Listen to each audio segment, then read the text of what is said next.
We're in the future, right? It's the future of smartphones right here. But wait, we're in 2018. Yeah, 2018 technology.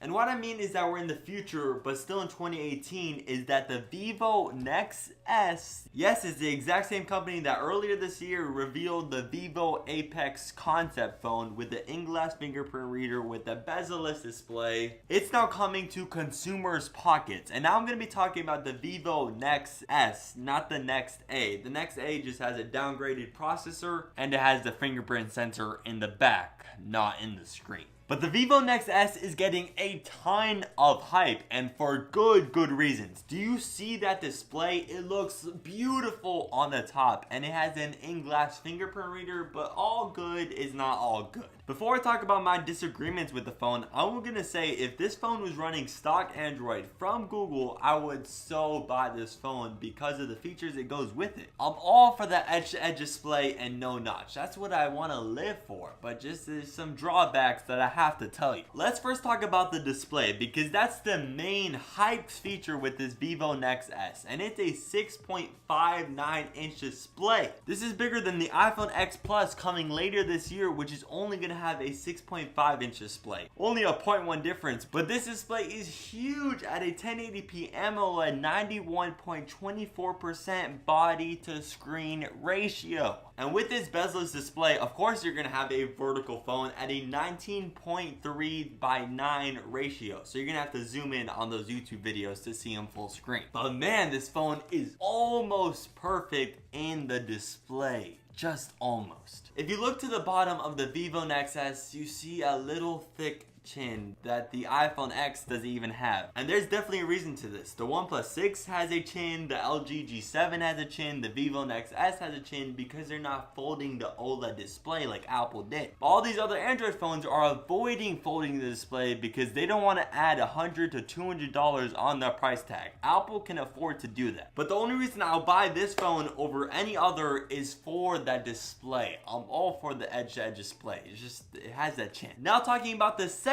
hyped feature with the Vivo Nex S, and that is the in-glass fingerprint sensor that I can't believe we're seeing in 2018. For me, I'm very surprised that Samsung isn't coming out with this technology first. Although Vivo did release a video earlier this year that look, we have the in-glass fingerprint sensor technology already. But still, Samsung, come on, where are you? And I'm not saying come on Apple because they came out with their revolutionary 3D sensing face technology, which has yet to be replicated in the 9 months it's been out. And if I backtrack a little bit, talking about the Nex S and why it doesn't have a notch, that's because it doesn't have 3D face technology. It has the little speaker inside the body. And if you're asking where is the front facing camera, they made it motorized on this little thing that pops in and out with a 8 megapixel front facing camera. That doesn't look so good, but at least it's there. But the worry is that it's a moving part on a smartphone, and you usually do not see moving parts on a smartphone. So we're gonna have to see how this progresses over time, if this breaks down, that is. Apple flagships are always going to have the notch until Apple figures out how to put the cameras underneath the display. And until they figure out, they're going to have a notch so you could have the 3D face technology and not a motorized front-facing camera, because that's a little drawback right there. A little notch with a stable Face ID and front-facing camera, or a motorized front-facing camera. I'll take the tiny notch. So until someone from Apple could figure out how to put cameras under display, Apple flagships are going to have a notch, probably for the next 2 years. I'll give Apple that. But getting back to the fingerprint sensor, the Vivo Nex S actually has a fingerprint sensor in the glass, and it's actually mass produced. On the contrary, Apple probably had this in-glass fingerprint sensor technology already ready, but then they discovered Face ID, and Face ID is actually more secure and faster than the in-glass fingerprint sensor counterpart, so Apple went with Face ID. But Vivo was definitely committed about getting the fingerprint sensor in the glass, and they sure did it, which is definitely impressive, but it's not that practical right now. Sure, you have a fingerprint reader in the display, but it's only a very small area where you have to put your finger sensor, and it's not that fast at all compared to an actual button fingerprint sensor. I'm talking to you here, Vivo. Great job on adding an in-glass fingerprint sensor. That's revolutionary right now, but it's not just practical just yet. Now talking about the other features with the Vivo Nex S, it has a 4000 milliamp battery, which is super beefy. This phone also has no wireless charging, no stereo speakers, and I'm pretty sure it doesn't have water resistance. Correct me if I'm wrong in the comment section below. And if we look to the ports that this phone has, it has USB-C, great job, that's the future, but it also has a headphone jack. It has a headphone jack. I'm done with that.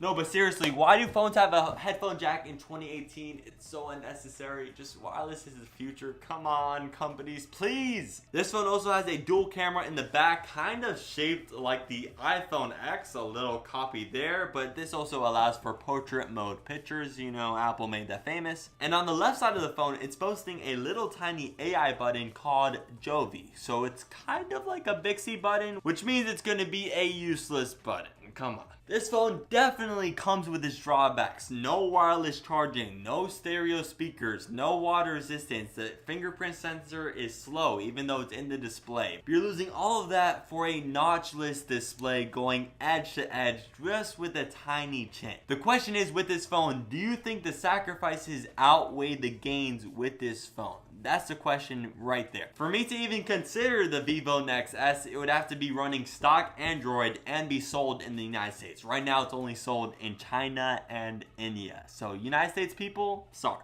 I love how Vivo pursued two different innovative technologies, in-glass fingerprint sensor and bezel-less display. They did it great, but there's some reasons pulling it back. Thank you to all my subscribers for watching this video, and I'll see you in the next one for another technology news update.